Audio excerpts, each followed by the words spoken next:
yo creo que el problema con esto del filtro azul es que hubo un tiempo en que se hizo tan popular que la información no era correcta.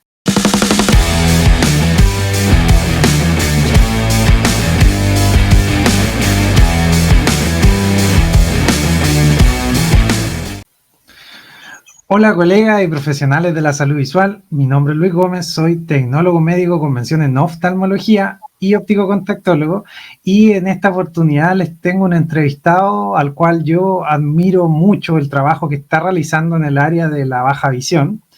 Pero antes de comenzar con la entrevista, me gustaría agradecer a todos los que están viendo este video, y también si les gusta el video, les voy a pedir que le den like. Y si quieren mantenerse informados de todo el contenido que voy a estar subiendo en el canal, bueno, suscríbanse y denle click a la campana, porque así YouTube les va a avisar cada vez que se suba nuevo contenido al canal. Así que bueno, sin más preámbulo, el invitado del día de hoy es un especialista, diría yo, en baja visión. Es un colega, tecnólogo médico, con mención en oftalmología, que se desempeña como docente en la Universidad Católica de la Santísima Concepción y también como docente del Diplomado de Baja Visión de la Universidad de Concepción. Y también, aparte de este rol docente, el invitado de hoy en día se mantiene bastante activo también en el área clínica. De hecho, es parte del equipo de rehabilitación visual de Junaev. Vamos a estar hablando de este tema también en un ratito más. Entonces, bueno, sin nada más que decir, sin más preámbulo, muchas gracias por aceptar la bienvenida. Te doy la entrada, Guillermo. Gracias por aceptar la invitación y por motivarte con esta actividad. Muchas gracias, Luis, por la invitación. Para mí es un agrado poder estar compartiendo en esta instancia. Gracias por la invitación. Tu trabajo también lo vengo siguiendo en parte por redes sociales, y ahí me estoy enterando de todo lo que estás haciendo, y me agrada bastante cómo difundes esto de la optometría, y sobre todo entre colegas, cómo le vas dando auge a lo que nosotros hacemos. Así que muchas gracias por invitarme a esta entrevista. Bueno, antes de que se me quede en el tintero, Guillermo, también Guillermo Concha, nuestro invitado de hoy, también tiene un Instagram donde está constantemente compartiendo información respecto a su trabajo. Se llama Baja Visión Concepción, su Instagram, para que lo sigan. Y bueno, ahí yo también me puse a darle un vistazo a todos sus videos, y en realidad son bastante amigables, bastante entretenidos. Así que bueno, todos quedan invitadísimos también a seguir su trabajo ahí en redes sociales. Baja Visión Concepción TMO. Baja Visión Concepción TMO. Entonces, bueno, si me quedé corto con la presentación, ahora me gustaría ampliarlo un poco más. Guillermo Concha, nuestro invitado de hoy en día, como mencioné anteriormente, es un tecnólogo médico en oftalmología de la Universidad de Concepción. También tiene un magíster en rehabilitación visual de la Universidad de Valladolid, España. Tiene un diplomado en refracción clínica de la U de Chile, un diploma también en optometría pediátrica de la Universidad Isabel, me imagino que esta es de España. Sí, primera. Corrígeme si me equivoco, Guillermo. Certificación en estimulación visual del proyecto Miren.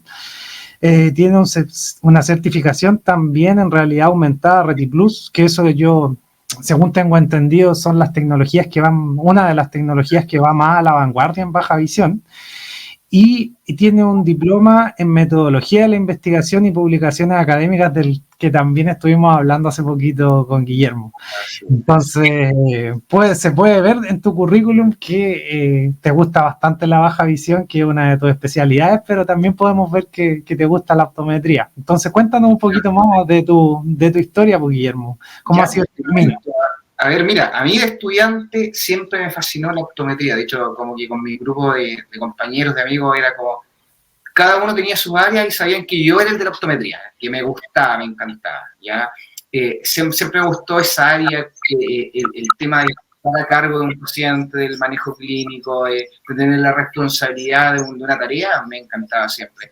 Egresé de la universidad, comencé a trabajar en el 2014. Yo tuve la asignatura de baja visión en la universidad, una asignatura que te entrega los conocimientos puntuales para saber lo que es la baja visión y como para dar un inicio a una carrera en baja visión. Ahora, cuando empecé a trabajar, cuando egresé, inmediatamente empecé a trabajar harto en lo que es la refracción, que era donde más podía ejecutar rápidamente, pero pronto me empecé a ligar en el área de la baja visión, y empecé a realizar baja visión. Se me dio la oportunidad de empezar a atender pacientes, muy poco por supuesto, y al pasar los años, ya por ahí por el año 2018, se fueron abriendo otras oportunidades y empecé a darme cuenta que la baja visión era un mundo muy poco abarcado desde nuestra profesión y era algo en lo cual podemos hacer mucho.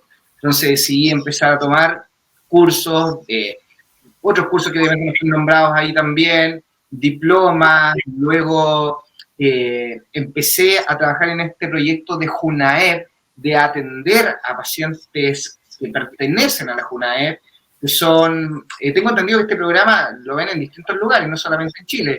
Para explicar un poquito, JUNAEP depende del Estado, es una organización habilitada con fuerza de ley por el Estado, y lo que hace es crear un programa para atender específicamente a los niños que tienen baja visión y entregarles un programa súper completo que podemos estar hablando de ello más adelante si tú gustas, ¿ya? Entonces me di cuenta que había una necesidad también de irme perfeccionando, capacitando en esto. Se me propuso a la vez empezar a trabajar en una universidad en el área de la optometría, que era lo que más manejaba. Luego, cuando me seguí perfeccionando en la baja visión, empecé a tomar roles también de docencia en esto. Y decidí que había que hacer algo más y dije, voy a hacer un magíster o máster, como se conoce internacionalmente, en baja visión. Busqué las oportunidades, encontré la Universidad de Valladolid, lo tomé, hice los módulos que son principalmente online, luego tuve que viajar a España a hacer alguna serie de prácticas, hacer un trabajo final también, así que estuve en el Instituto de Oftalmobiología Aplicada, en OIOBA, que está en Valladolid, y ahí la verdad es que también pude incorporar bastantes cosas que había visto solo en lo teórico, y luego pasarlo a la práctica, por supuesto que es muy enriquecedor. Ahora, entre eso, tú veías, por ejemplo, esta certificación en lentes de realidad aumentada, que específicamente de la tecnología Reti Plus, y como tú mismo decías, eso es lo que se viene de aquí para adelante. O sea, nosotros aspiramos a que las tecnologías inviertan en la rehabilitación visual. Ahora, ¿dónde está uno de los problemas ahí?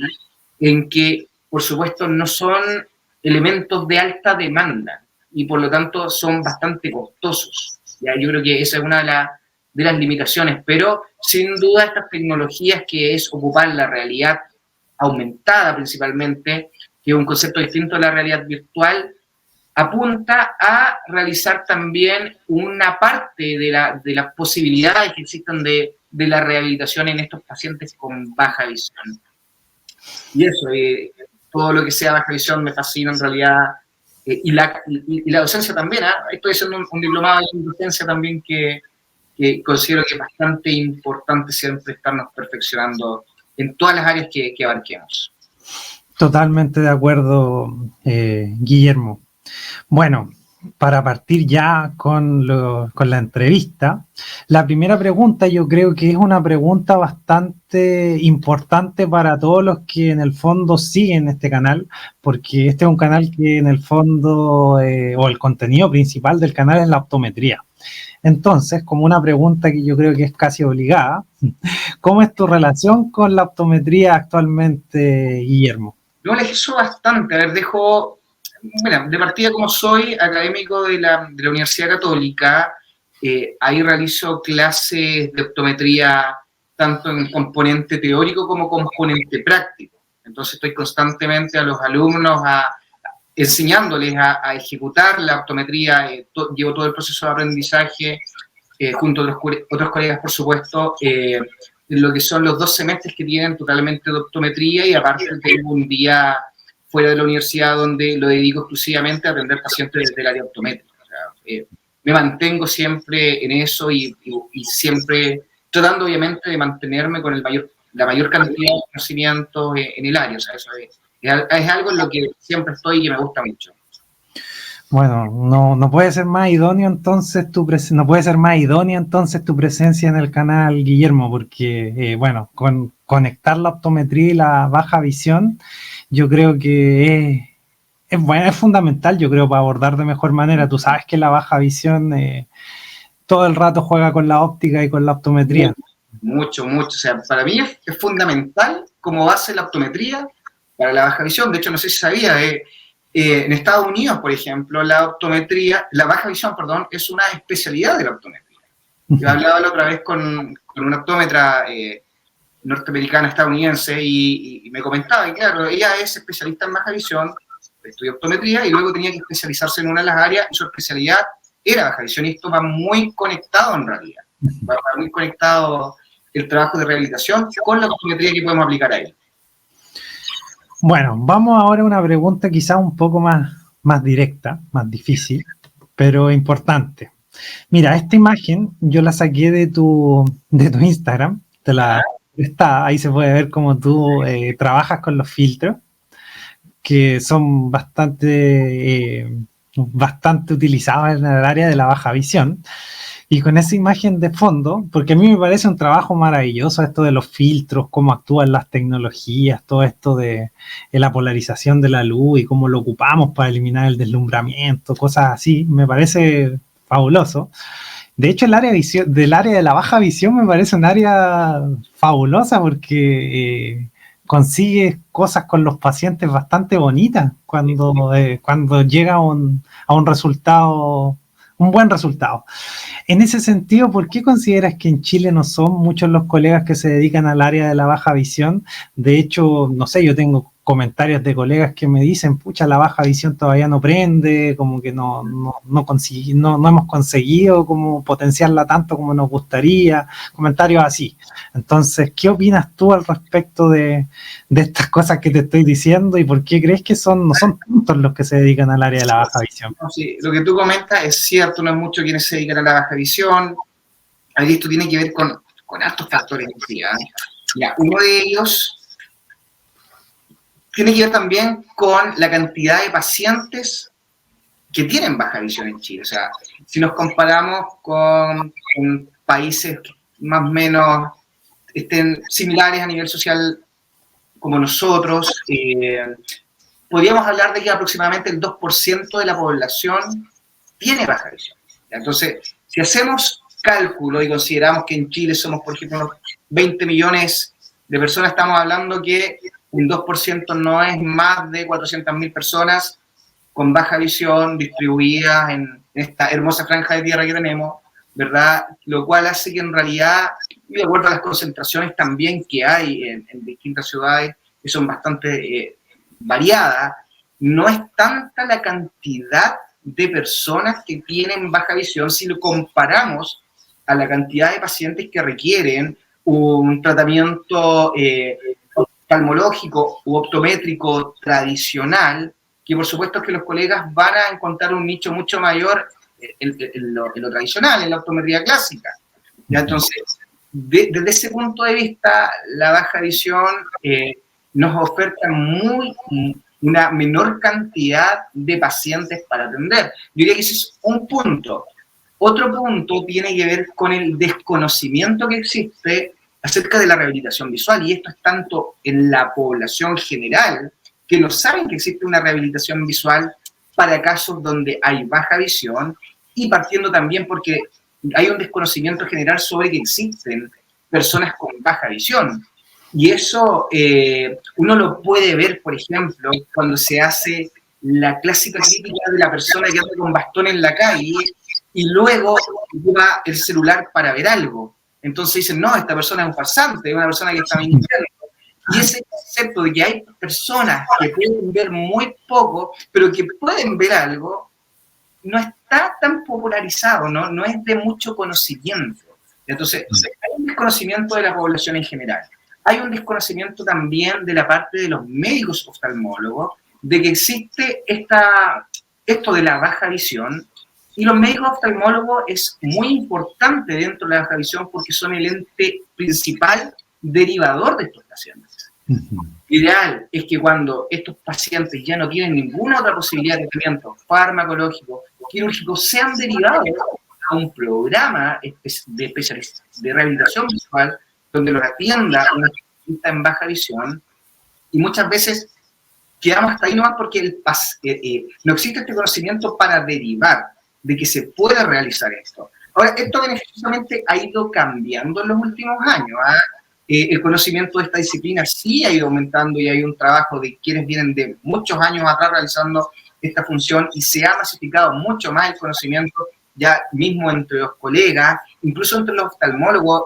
Ahora se creó, de hecho, desde el año pasado, una asociación médica de oftalmólogos por la baja visión que están apuntando a levantar todo esto y a mover esta área mucho más, que por supuesto que es bastante gratificante al desarrollarse. Entonces, estos factores que yo te menciono, poca población con baja visión, el desconocimiento que existe en general acerca de la baja visión y algún otro factor como por ejemplo, que aquel que quiere empezar a ejecutar la baja visión quiere que igual realizar una inversión de instrumentales específicos como test que son especiales para aplicar a pacientes con baja visión, ayudas técnicas para probar a los pacientes que tienen esta condición y que ven que la inversión que pueden hacer al hacer el análisis económico se van a dar cuenta que en realidad van a recuperar la inversión en un plazo no muy pronto, no es tan motivante de pronto, no es tan motivante para lanzarse a hacer esto. Ahora, lo que hay que comprender es que quienes atendemos pacientes con baja visión no es que estemos todos los días atendiendo pacientes en esta área. A la semana yo tengo un día de pacientes con baja visión, más los pacientes que atiendo en Junaep, en programas que son citaciones súper puntuales, ¿ya? Y por supuesto que no nos da para estar todos los días atendiendo a estos pacientes por estas características que yo decía.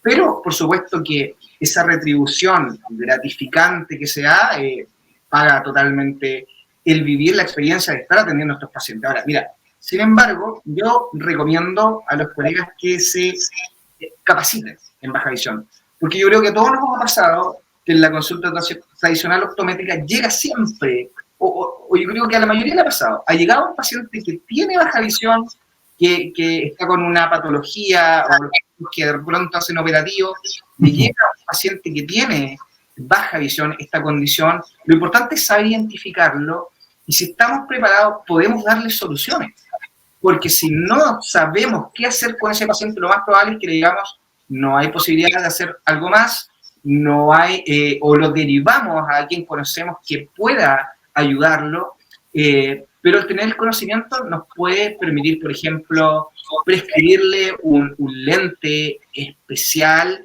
para baja visión que tiene una graduación especial que le puede servir para leer, para cumplir el objetivo, o ya prescribir, probar un filtro, por ejemplo, ayudarle con su problema de deslumbramiento, y con esos mínimos cambios los pacientes se ven sumamente agradecidos. Entonces, todos esos aportes que podemos hacer y que si nos llega un paciente, la clínica optométrica tradicional, lo podamos resolver, yo creo que con eso ya vale la pena haberse capacitado en baja visión. Sí, bueno, de hecho me parece que tú estás haciendo también un trabajo en ese sentido muy importante, porque finalmente dar a conocer lo que tú haces motiva a muchos colegas también a avanzar en ese aspecto, a avanzar en la baja visión. Y yo sé que en el fondo en Concepción, no sé si tú vives en Concepción actualmente, sí. Y allá tienen un nicho bastante importante respecto a la baja visión.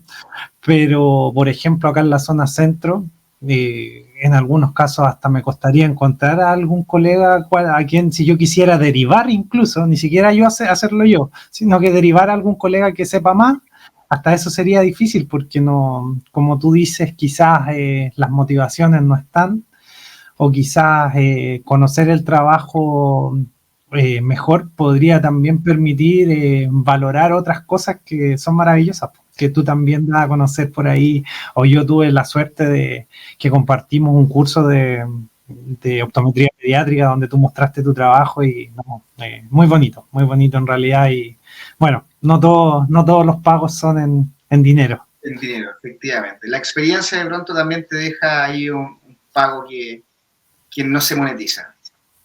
Ahora, respecto a algo que tú comentaste también, y de hecho te voy a mostrar aquí una imagen también de tu Instagram. Bueno, Junaev es un programa que se encarga de cierta manera de algunos casos de pacientes, no sé si son exclusivamente pediátricos, pero sí ven pacientes que necesitan la rehabilitación visual. Pueden ser pediátricos, puede que ya se escape un poco de lo pediátrico, pero bueno, me imagino que por ahí tienen sus rangos. Que estén en etapa escolar. Ya, ¿qué cosas consideras tú que es lo positivo y lo negativo de la baja visión en Junaev? Porque yo tengo un concepto general de lo que es Junaev en cuanto a la cobertura que tienen de los vicios de refracción, que eso es tema para otro día.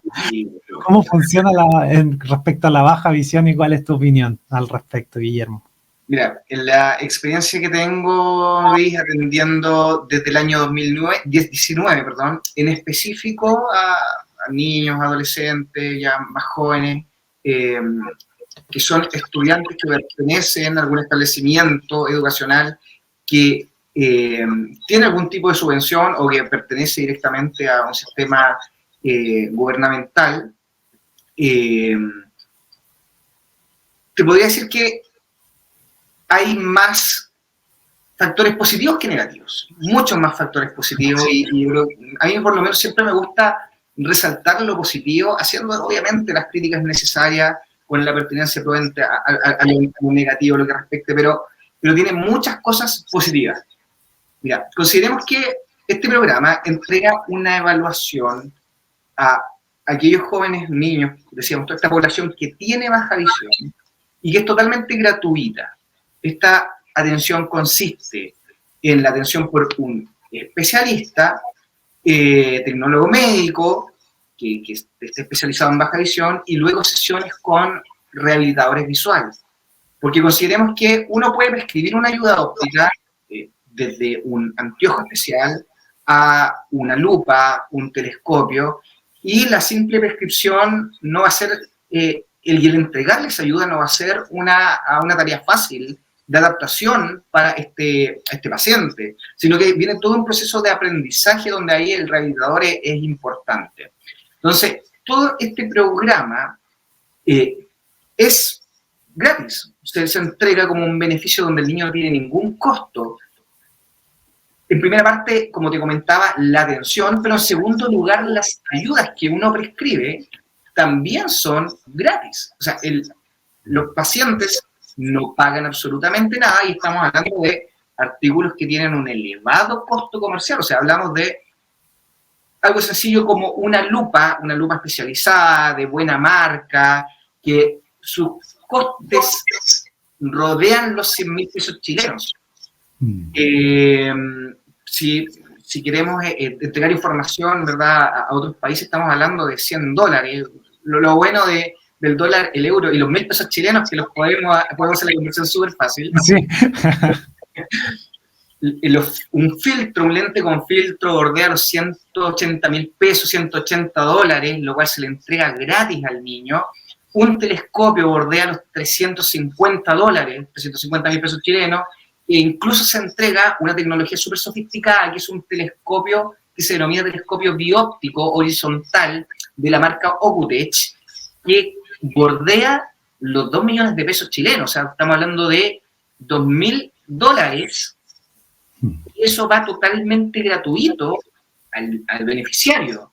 Si este niño tiene su telescopio, a los 2 años se le quebró, vuelve a ser atendido por el programa, porque todos los años se va a estar controlando en este programa. Si se le quebró, lo perdió, se le dañó, a los 2 años se le repone totalmente gratuito este artículo. O sea, no hay ningún costo. Y créame que eso para los papás que han tenido que pasar tanto con su hijo, tanto gasto, es un beneficio tremendo. Ahora, como en todo, por supuesto que hay cosas negativas, obviamente, pero yo creo que esas cosas negativas tienen que ver con ciertos factores administrativos y yo podría también decir que hay carencias en este programa en el levantamiento de esta población.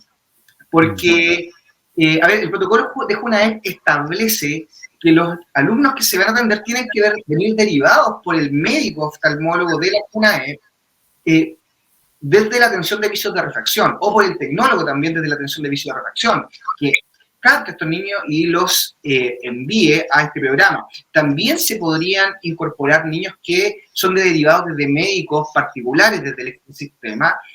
Eso requiere un proceso un poco más engorroso y pasa que con todos estos procesos finalmente en que no se ejecutan a tiempo las atenciones de vicio de refracción o que no se hacen los procedimientos más administrativos, tiene que haber muchos niños que no llegan a este programa y que realmente lo necesitan. Y yo que atiendo también, digamos, en forma particular, niños con baja visión, me llegan a la consulta derivados por el oftalmólogo particular, niños con baja visión, y ¿por qué este niño no está en baja visión si ya tiene 14 años y desde los 5 años tiene baja visión? O sea, se perdió todo este tiempo la oportunidad de que le entreguemos alternativas para poder estar equiparado al resto de sus compañeros con su sentido visual y poder tener un rendimiento académico conforme a lo que debería y, en el fondo, hacer un proceso de rehabilitación que le ayude a poder cumplir este objetivo.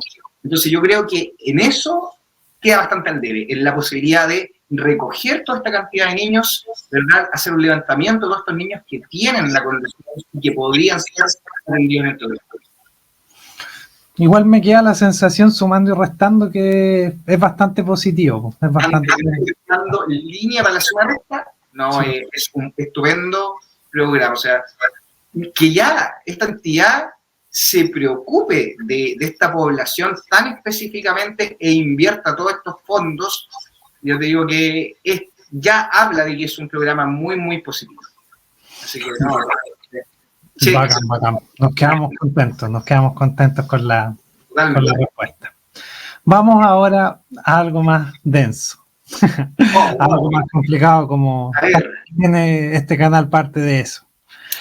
Bueno, por ejemplo, yo te comenté hace un tiempo que yo conocía a un óptico que también hace contenido de baja visión en redes sociales. Me parece que su nombre es George Hammersley, me parece que ese es su nombre. Y yo encontré que el contenido era bacán. Yo, de hecho, uno de los primeros videos que vi en Instagram de calidad de baja visión fue de él, porque era de hace tiempo, no es hace poco que él hace contenido por redes sociales.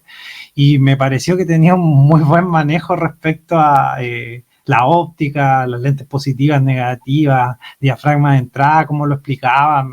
Me gustó bastante su explicación. Y bueno, entendiendo que hay personas que pueden saber, profesionales que pueden saber mucho de la baja visión, y entendiendo la realidad que tenemos nosotros acá en Chile, porque en cada país es diferente y también este canal lo ven en otros lugares de Latinoamérica y también de, bueno, España, de Europa. Pero bueno, entendiendo nuestra realidad acá en Chile, ¿tú crees, Guillermo, que la baja visión debería ser una competencia exclusiva del profesional tecnólogo médico, o esto de la baja visión también lo puede abordar un óptico? Una pregunta polémica, Luis. Una pregunta polémica de titular de entrevista. De cuña, la cuña de la entrevista. Es una pregunta polémica, pero yo creo que tengo una respuesta para ello. Y mira, partamos de la base. Quiero partir con esto. La baja visión se trabaja en un equipo multidisciplinario, ¿ya?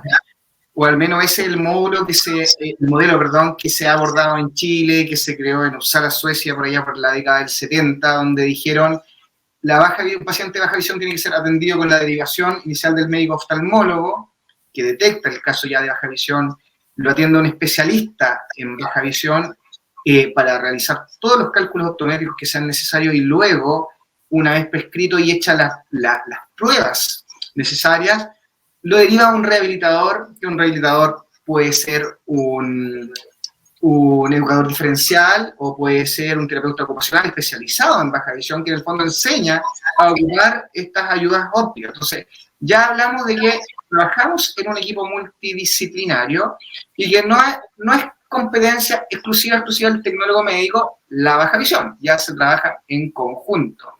Pero sí hay que considerar que hay roles distintos en este ejercicio. Y para mí, siempre a la hora de abordar los roles, lo importante es actuar según las competencias que tú tienes permitido y, por supuesto, para mí lo más importante son las competencias legales. O sea, hay leyes que rigen el funcionamiento de ciertas profesiones y creo que eso da respuesta en parte a lo que tú puedes hacer y lo que no puedes hacer. Entonces, la evaluación que tiene que realizar el especialista de baja visión, que es el segundo en la cadena después de la derivación, digamos, aquí en Chile la ejecuta el tecnólogo médico en optometría. En otros países donde, porque nosotros como tecnólogos médicos, digamos, somos lo más similar al optometrista, óptico-optometrista, que es como se llama en España, doctor en optometría, depende de la latitud del mundo en la que estemos, va a tener un distinto nombre. Pero acá nosotros cumplimos ese rol de la optometría en sí. Acá en Chile estamos facultados los médicos, están facultados los médicos oftalmólogos y estamos facultados los tecnólogos médicos con mención en oftalmología o con mención en oftalmología y optometría de acuerdo a la universidad, para prescribir anteojos. Entonces, la evaluación de un especialista, ¿qué debe comprender? Primero debe comprender conocimientos profundos de patología visual, de patología ocular, y en eso nosotros tenemos mucho conocimiento en nuestro plan de estudio, en la universidad, en el pregrado, aprendemos mucho de patología. Es importante poder relacionar entonces la patología, luego poder realizar un ajuste optométrico que es especializado para la prescripción de anteojos especiales precisamente, y después realizar cálculos para prescribir anteojos, o ayudas ópticas, perdón, para prescribir ayudas ópticas y realizar pruebas de estas ayudas ópticas. Entonces, si tú te das cuenta, el rol del tecnólogo médico calza perfecto en toda esta función. Conocimiento patológico que te ayuda a comprender cuál es la situación visual del paciente, realizar esta atención optométrica especializada, ejecutar cálculos y luego probar estas ayudas ópticas. Entonces, yo diría que sí, el tecnólogo médico es el profesional idóneo para esto, pero yo no quiero desconocer la historia y debemos reconocer que no siempre hemos existido los tecnólogos médicos en oftalmología realizando la optometría. Sabemos que nosotros estamos facultados para esto desde el año 2010, desde ahí somos agentes de la optometría, antes era exclusivo esto de los médicos oftalmólogos, y los ópticos obviamente tienen una función como agentes administradores y directores técnicos de los locales comerciales de óptica. Entonces, no hay las mismas facultades ni las mismas atribuciones legales, pero sí varios de estos ópticos antiguos, como George Hammersley, como Claudio Mayer, por ejemplo, que son ópticos de vasta experiencia, que ellos en el fondo movían un poco el mundo de la óptica y la optometría antes de que nosotros tuviéramos la optometría incorporada para nosotros. Son personas que mucho tiempo atrás fueron y se especializaron en baja visión y de hecho son quienes trajeron la baja visión a Chile. Entonces de partida le debemos a eso. Y yo siempre menciono esto en mis clases, George Hammersley, que es de Concepción, trajo la baja visión a Chile con el primer equipo multidisciplinario que se fue a formar en España y lo trajo. Entonces, Conce no solo es la cuna del rock, sino que también es la cuna de la baja visión. Yo siempre le digo a los alumnos que acá hay un nicho, pero importante en ello. Entonces, yo creo que esa tradición, esa experiencia, esos pasos iniciales se respetan, ¿ya? Se respetan porque estuvieron antes que nosotros. Pero es importante que quienes realicen estas funciones siempre pongan los límites y obviamente no llevar a cabo más allá que lo que sus competencias y lo que la legislación les permite. Porque, a ver, realizar cálculos de ayuda óptica en base al remanente visual y probarlas, ok, es posible, ¿ya? pero la prescripción optométrica es nuestra facultad y eso es otra función. Entonces, yo creo que no cruzando esa barrera, es ejecutable en parte esta labor, pero si tú me preguntas quién es el más idóneo, el que cumple con todas las facultades, es el tecnólogo médico de oftalmología, y espero con eso responder a tu pregunta, Luis. Sí, la verdad es que sí.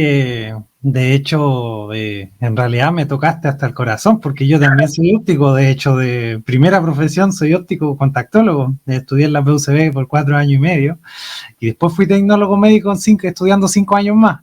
Pero mi primera carrera es óptico, entonces yo tiendo a decirlo siempre. O sea, no lo desconozco para nada. Y me parece bastante importante también reconocer esa tradición, porque hay personas que ya venían haciendo un trabajo importante y bueno, la ley quizás tomó otro rumbo, que pues eso es debatible. Yo también creo que fue un buen rumbo porque el tecnólogo médico es un profesional muy completo, entonces quizás los pacientes ganaron de la forma que se dieron las cosas, pero sí es una tradición que no se puede desconocer. O sea, eso es... Hay que ser respetuoso y me encantó la respuesta. No lo puedo entregar, o sea, el mundo no partió en el 2010. La optometría partió en Chile en el 2010, pero el mundo no partió en el 2010. Antes alguien tenía que dar solución a estos casos. Entonces eso es valorable, es rescatable. Bueno, espero que estén viendo también la entrevista, o que puedan ver la entrevista por ahí también los que están creando algunas carreras relacionadas al área de la óptica, porque creo que esos puntos son importantes. O sea, hay ciertos marcos, cosas que están dentro del marco legal que se tienen que respetar, pero hay cosas donde también se puede trabajar de forma multidisciplinaria en el tecnólogo y quizás podrían coexistir ambas cosas. Pero bueno, ahí vamos a ver qué pasa, porque todavía eso está recién partiendo. Y bueno, la última pregunta, antes de pasar a tus recomendaciones, que ya son un clásico del canal, la última pregunta, también te la voy a presentar con una imagen. Y bueno, en realidad no me voy a detener en los papers, ¿ya? Pero sí lo presento para manifestar el hecho de que existe evidencia científica que en el fondo, o en resumen, ¿de qué nos habla esta experiencia científica? Que los filtros de baja visión o los estudios que se han hecho con los filtros de baja visión carecen de rigurosidad científica. Entonces el llamado es a hacer más estudios con respecto a estas ayudas visuales, que son los filtros de baja visión.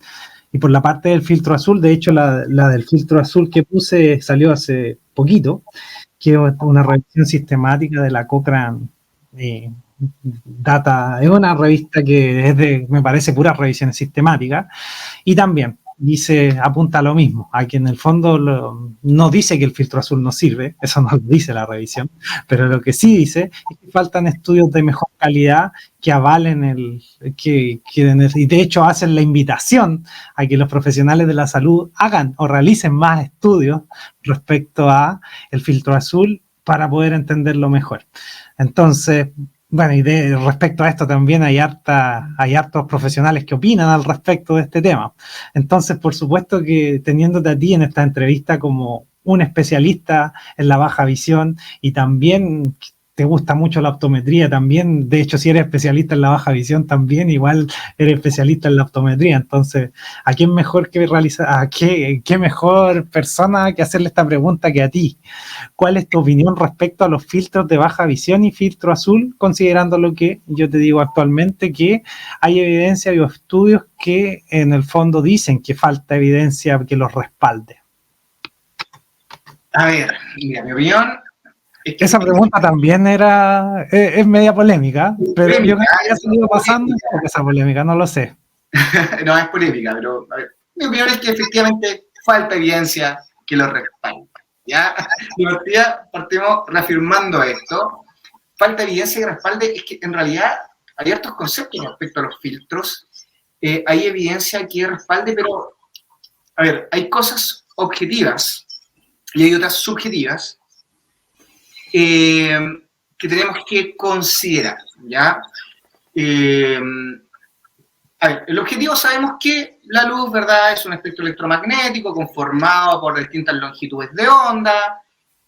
Lo otro objetivo que tenemos dentro de los datos que se han mostrado durante la historia y las investigaciones respecto a este tema, es que las longitudes de onda de corta tienen mucha más energía. Esto lo describió muchos autores. Marshall, por allá por los años 80, hablaba de esto, de que la luz de longitudes de onda corta, específicamente la luz violeta, luz azul, tenía una alta energía, ¿ya? Y sabemos además que estas longitudes de onda corta son las que más se dispersan al pasar a través de un medio, y principalmente a través de un medio que está alterado.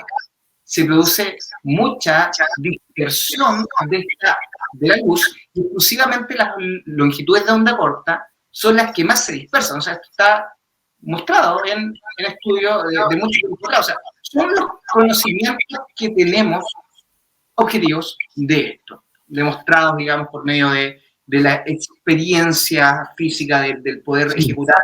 De hecho, en la física se manifiesta eso, que la longitud de onda corta es la que viaja más rápido, por lo tanto es la primera en separarse, la primera en dispersarse. Entonces, ¿qué tenemos que considerar? Los pacientes con baja visión son pacientes que tienen los ojos muy alterados, primero que todo, con muchas intervenciones quirúrgicas, a nivel de los medios transparentes, muchas veces con cicatrices corneales, con alteraciones a nivel del cristalino, a nivel del humor vítreo, y a nivel de la retina. Y cuando entra la luz, por supuesto, por estos medios genera una dispersión bien importante que los pacientes se manifiesta como deslumbramiento. Entonces, hay un deslumbramiento de que el paciente, y les cuesta explicar un poco, que ven como entre nieblas, como entre borroso, que ven como que hubiese algo, un aura, una neblina que se interfiere en su visión, y bastantes pacientes que son bien perceptivos son capaces de describirlo. Y ahí eso es lo que conocemos en el fondo como un deslumbramiento. Entonces, por otra parte, tenemos que los filtros, principalmente filtros de absorción, ¿verdad?, actúan sobre longitudes de ondas específicas de este espectro electromagnético, pudiendo actuar y detener el paso de ciertas longitudes de onda. Entonces, obviamente esto va a variar de acuerdo a un paciente a otro, además va a ser muy distinto cada caso. Pero ¿qué sabemos? Que si ponemos un filtro a un espectro electromagnético de luz, con determinado componente de absorción, va a cortar ciertas longitudes de onda. ¿Qué vamos a buscar? Cortar las que más se dispersan. Por lo tanto, si actuamos primero sobre las longitudes de onda azul, sobre las longitudes de onda violeta, poniendo un filtro en ese corte de longitud de onda, vamos a actuar, ¿verdad?, disminuyendo las posibilidades de deslumbramiento que tenga el paciente y disminuyendo esta dispersión. Entonces, esos son para mí datos objetivos, ¿ya? Son datos que si es cosa, en el fondo, de sacar conclusiones de lo que ya está explicado, ¿ya? Entonces, con el filtro azul pasa un poco esto. O sea, el filtro azul lo que hace es cortar estas longitudes de onda y lo que realiza es disminuir un deslumbramiento inicial que se puede generar en ciertos pacientes y que puede estar presente en algunos pacientes sanos, y que también se puede producir en pacientes que son bastante fotosensibles o que tienen problemas con la iluminación de los blancos. Entonces, quiero apuntar primero al filtro azul. Yo creo que el problema con esto del filtro azul es que hubo un tiempo en que se hizo tan popular que la información no era correcta. La información que servía para curar esto, servía para prevenir esto otro, servía para aquello para allá, servía para muchas cosas. Y me pasó muchas veces que yo atendí niños en su primera consulta optométrica, y cuando le preguntaba a la mamá por su lente, sí, le compré unos lentes con filtro azul en la farmacia o en la óptica para prevenir que tuviese problemas visuales. Entonces, luego al evaluar al niño me encontraba con que tenía un tremendo vicio de refracción, más encima con anisometropía y casi ambliopía. Entonces se saltaban la atención oftalmológica, la atención optométrica, y se popularizó tanto este filtro azul que se obtenía comercialmente en forma libre, sin una prescripción. Y yo creo que por ahí todo el debate que se ha generado respecto a este famoso filtro azul. Ahora, lo objetivo, pacientes que tienen problemas con los espacios ambientados de color blanco, como tiendas comerciales, como lugares de trabajo, que se fatigan mucho con la luz blanca, ¿ya? Uno les pone un filtro azul y lo que vamos a generar es un pequeño cambio en la tonalidad de ese blanco, porque estamos cortando longitudes de onda azul, estamos interviniendo en los colores y vamos a cambiar la tonalidad de un blanco a un blanco más amarillento. Por lo tanto, eso le va a generar al paciente un alivio visual, un descanso visual, porque la tonalidad ya no va a ser tan intensa. Por supuesto que eso obedece también a una respuesta subjetiva de la prueba de este filtro, que nosotros le digamos, ok, probamos este filtro, baja la intensidad del blanco, usted lo puede percibir, le es más cómodo ver de esta manera si es un paciente altamente fotosensible, que le molesta mucho esta tonalidad y que a lo mejor tiene un poco de deslumbramiento, por supuesto que le puede ser una ayuda súper importante. Y esas cosas para mí son un tanto objetivas, ¿ya? Bajo una respuesta subjetiva. Ahora, por supuesto, para todo el otro espectro de posibilidades en que nos puede ayudar un filtro azul, claramente hay una carencia de estudios, ¿verdad? Y que es importante seguir investigando al respecto. Luego, tenemos los pacientes con baja visión que están tan alterados que no solamente nos podemos quedar en el filtro azul, sino que tenemos que empezar a cambiar, a realizar cortes y absorción de esta luz en distintas longitudes de onda, y tenemos que ir subiendo en esta escala y probando distintos filtros, cortando no solamente los 400, 410 nanómetros, sino que los 450, los 500, 520, los 550 nanómetros, buscando el punto exacto en que el paciente siente que su calidad visual es más óptima y más confortable. Y esto, por supuesto, que también obedece a una prueba subjetiva. Ya es una prueba que el paciente nos dice, finalmente, sí, con este lente me siento más cómodo. Y por supuesto que dependiendo de la patología hay otros pacientes que van a ser mucho más fotosensibles, fotofóbicos, y ahí también vamos a tener que jugar con los filtros, no solamente en el aspecto de controlar el deslumbramiento, sino que también en controlar niveles de iluminación, disminuyendo y generando cortes y jugando entre el control del deslumbramiento por dispersión de la luz y generando entonces cortes de la luz por intensidad lumínica, haciendo que el paciente esté en un ambiente un poco más oscuro con el uso de estos filtros. Entonces, obviamente, hay patologías y patologías. Hay patologías principalmente de carácter central, de alteraciones centrales, que vamos a necesitar beneficiar la periferia de la retina y vamos a tener que ocupar entonces filtros más oscuros para mantener en un ambiente más mesópico. Así también pacientes que van a tener alteraciones periféricas y vamos a necesitar mantener activa la retina central y vamos a necesitar un ambiente más iluminado. Entonces, la prueba, en fin, va a variar y va a obedecer, como te digo, a un componente subjetivo. Entonces, si tú le preguntas a un paciente con baja visión si el filtro le funciona, al hacer la prueba con ISIL probablemente te diga que si le funciona, a aquel obviamente que se le prescribió correctamente. Entonces, yo creo que debemos hacer una recopilación de todo esto, seguir investigando para qué no pueden servir, pero para mí ya hay datos que por lo menos son, de cierta manera, objetivos y que son aplicables en la atención al paciente día a día, tanto en la optometría tradicional como en la baja visión. Fue una respuesta, digamos, como casi una clase, yo diría, de filtros, porque abordaste el tema casi en toda su amplitud. De hecho, ya después, cuando es muy intensa la fotofobia, ya solo se deja pasar el rojo porque ya no te queda más luz que dejar pasar, pues entonces por eso son como los más intensos los rojos. Entonces, bueno, yo creo que este tema es bastante importante hablarlo, pero de la forma en que lo hiciste tú hoy en día, porque de repente hay opiniones como que dicen esto es un placebo, a la gente le gusta pagar de más, cosas así, pero yo siento que no son profesionales que están como constantemente con pacientes, porque, por ejemplo, respecto a los filtros de baja visión, tú que atiendes pacientes con baja visión, conoces lo que puede llegar a ser el filtro en un paciente, cómo puede beneficiarlo. Lo mismo, y esto yo creo que es más masivo, los que trabajan con filtro azul y conocen en ocasiones el beneficio que puede traer en algunas personas. Entonces quizás hablarlo con argumentos diferentes incluso yo el tema de los conductores y la visión nocturna, me ha pasado que esos lentes de visión nocturna, que también son una especie de filtro amarillo, sí, polarizado, todo bacán, pero a las personas les molesta en algunos casos que se distorsione tanto el mundo, pues que quede tan amarillo.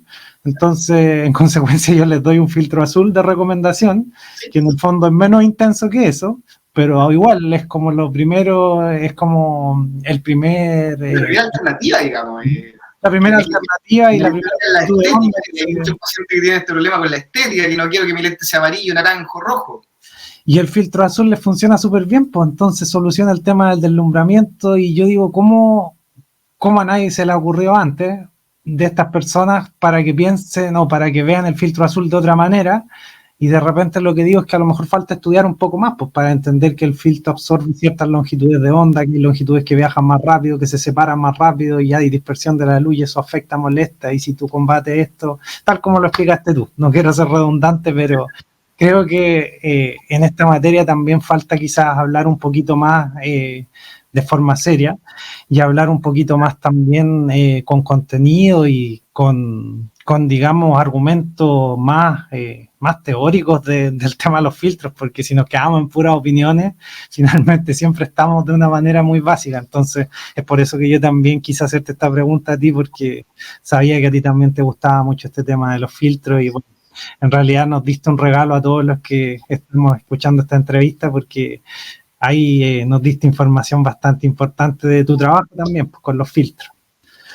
Ya para terminar la entrevista, viste que siempre nos pasamos un poquito, sí. Vamos a lo último, las 3 recomendaciones. Recomendaciones, ya. Entonces, a ver, vamos la primera recomendación que quiero hacer. Primera recomendación. Es redundar en lo último de los filtros, que yo creo que es un tips ahí dentro de nuestras competencias para que sepamos cuando hayan pacientes que tengan alteración periférica de la retina, va a estar conservado la zona central con los conos que se van a favorecer con la iluminación. Por lo tanto, en la mayor parte de los casos que estemos frente a un caso así, como una retinitis pigmentosa o un glaucoma avanzado, hay que favorecer los filtros de tonalidad más clara, como el amarillo, como máximo una tonalidad ámbar, ¿verdad? En el corte de los 511 nanómetros aproximadamente. Si tenemos pacientes que tienen, al contrario, la zona central afectada, maculopatías miópicas, degeneraciones maculares, y sobre todo aquellas que están muy avanzadas, y solamente está la zona de bastones, la zona periférica de la retina, conservada, el paciente se va a beneficiar con filtros que sean más oscuros, para poder mantener una mayor actividad de los bastones, por estar obviamente en la condición lumínica más de penumbra, que es la que se activan, y de hecho estos pacientes siempre dicen que en la noche ven mejor que en el día. Entonces, también hay que realizar ese juego con los filtros, y ahí les dejo ese tips. Muchas gracias, maravillosa recomendación, Guillermo. Vamos a la segunda. Segunda recomendación, algo muy general: no paremos nunca de estudiar, colegas. Siempre seguir perfeccionándonos. Ejecutar la optometría y la baja visión es un rol maravilloso, ¿ya? Y siempre esto conlleva, obviamente, responsabilidad, y para la responsabilidad correcta necesitamos también un conocimiento profundo. Así que estudiar lo más que se pueda siempre y nunca paremos de hacerlo. Sí, bueno, bastante importante, y ojalá que dentro de las cosas que yo aprendí en este mundo de la docencia, que me gusta mucho, bueno, y a ti también, creo que una de las cosas más importantes es que a los colegas les apasione, sea lo que sea que hagan, para que en el fondo lo hagan a gusto. Y en ese sentido, ojalá que esta entrevista sí sirva para apasionar a algunos colegas a la optometría, a la baja visión. Todo este contenido que compartimos es quizás para eso, para sembrar un poquito esa semilla de la curiosidad, y si ya está esa semilla de la curiosidad de seguir mejorando, lo demás es es distinto a la universidad, de hecho, porque uno en la universidad está siempre bajo presión y después ya cuando tú lo haces por gusto y ya lo haces por mejorar o por algo tuyo, es distinto como uno ve el estudio. Así que bueno, ojalá que también esa recomendación llegue bien lejos. Y vamos ahora con la última recomendación ya para ir cerrando la entrevista, Guillermo. Tercera recomendación es algo que me ha dejado la vida, me ha dejado en la experiencia, no tantos años, pero algo he vivido ya hasta este momento, y es no al hate en la vida, no a la odiosidad, ni en la vida ni personal, ni en las redes sociales, y eso para todos mis colegas, y quiero reflexionar en ello, en realidad producto de la importancia del trabajo en equipo. ¿Ya? Como yo les decía en Baja Visión, se trabaja multidisciplinariamente, entonces nunca sabemos finalmente con quién vamos a trabajar después al lado. Es un trabajo entre médicos, tecnólogos médicos, rehabilitadores visuales. Entonces, este trabajo en el equipo es muy importante que siempre sea en armonía y por lo tanto siempre respetémonos entre todos, respetemos las funciones, respetemos los roles de cada profesión y no denostemos al resto y valoraremos siempre el aporte que cada miembro del equipo puede dar a esta función. Así que eso. No peleemos, ¿verdad?, con el resto ni en lo personal ni en las redes sociales. Bueno, esa recomendación me la han dado a mí también. Un par de veces también. Yeah. Muchas gracias, Guillermo, por participar hoy día en la entrevista. En realidad aprendimos mucho de tu experiencia. También fue bastante bonito saber que hay cosas que en el fondo, como el programa Junaev, que ayuda de una manera tan importante a familias, es una información bastante bonita y es bueno saber que existe eso acá en Chile. Entonces, tenemos varias cosas en el fondo muy bonitas, muy gratificantes que dejó la entrevista. Yo la verdad me entretuve mucho, espero que para ti también haya entretenida la entrevista. Así que bueno, muchas gracias a todos los que se quedaron hasta el final de la entrevista. Espero que les haya gustado. Nos vemos en la próxima. Chao. Chao, que estén muy bien.